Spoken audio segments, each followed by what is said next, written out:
সালামু আলাইকুম রহমতুল্লাহ। দেখুন, একটা ছোট্ট টিপস আপনার জীবনে অনেক কাজে লাগবে। আমি এখন দিল্লি এয়ারপোর্টে আসছি, লম্বা ট্রানজিট, তো একটু খাবার নিলাম। এটা হলো দেখেন ভেজি বিরিয়ানি। তো ভেজি বিরিয়ানির সাথে অবাক করার ব্যাপার, তারা আমাকে দিয়েছে দই, মানে দইটা আমাকে ওরা দিয়েছে কমপ্লিমেন্টারি, মানে ফ্রি দিয়েছে। তো এই যে কালচারটা, ইন্ডিয়ান কিছু খাবারের কালচার আছে ঐতিহ্যগত, তারা ধরে রাখছে চমৎকার। তার মধ্যে এটা একটা।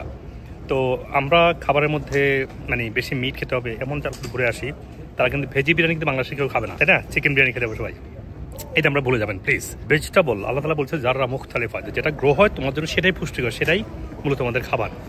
সবই খাওয়া যাবে, কিন্তু মূল নিউট্রিশাস আছে গ্রোথ থেকে, মাটি থেকে যেটা গ্রো হয়। হ্যাঁ, খাবারের আগে যদি এই যে একটু ইয়োগার্ট খাওয়া যায়, খাবার আগে একটু প্রোবায়োটিক খাওয়া যায়, আপনি বানাতেও পারেন।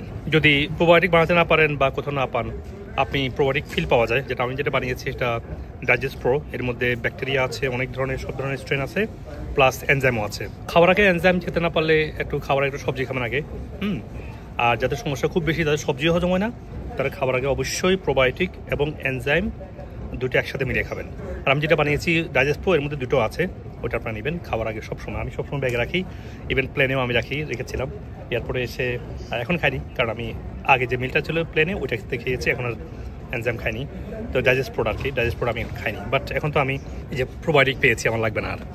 তো এটা অভ্যাসটা করেন, এবং খাবারের মধ্যে যতটুকু সম্ভব প্ল্যান বেস রাখেন।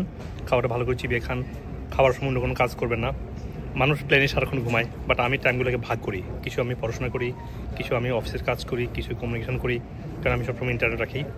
এবং বাট তার মধ্যেও যখন খাবার আসে, আমি অন্য সব কাজ বেরিয়ে প্লেনে আমি খাবারটা খাই, আস্তে আস্তে খাবারটা খাই, শেষ করে তারপরে অন্য কাজ করি। তো জীবনের ছোট্ট একটা সময় আমরা পৃথিবীতে বাঁচবো, এই সময়টা আমরা একদম প্রপারলি, অ্যাকুরেটলি, প্রিসাইজলি যত ভালোভাবে সম্ভব আমরা টাইমটাকে ইউজ করবো, so we can be successful, we can get more reward, we can get upper level of Jannah when we die ইনশাআল্লাহ। Let's do our best possible. And খাবারটা চিবিয়ে খাবেন, এবং ব্যাকটেরিয়াগুলো যদি আপনি খাবার আগে খেলাম না বা দইটা খেলাম না, খেলে এটা গ্রো করবে, এবং তারা খাবার থেকে খাওয়া নিয়ে তারাও গ্রো করবে।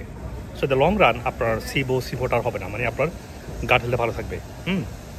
যারা খুব হেলথে যাচ্ছে তেমন তার দরকার নেই, যাদের হেলথে কোনো না কোনো সমস্যা আছে তারা একটু খেয়াল রাখবেন, খাবার আগে প্রোবায়োটিক খাবেন, এবং খাবার যাতে করে ব্যাকটেরিয়াগুলো গ্রো হয় এবং আপনার ভালো মেটাবলাইজ, যাতে ভালো শরীরে পুষ্টি আছে। কারণ আপনারা অনেকে বলেন যে খাবার খাই পুষ্টি পায় না, এনার্জি পায় না, সেগুলো বলেন, তাই না? তো আপনাদের জন্য এটা বলছি আর কি। হ্যাঁ, ভালো থাকবেন সবাই, আশা করি এই টিপস অনেক কাজে লাগবে। আমার জন্য দোয়া করবেন। ফি আমানিল্লাহ। আসসালামু আলাইকুম ওয়া রাহমাতুল্লাহি ওয়া বারাকাতুহু।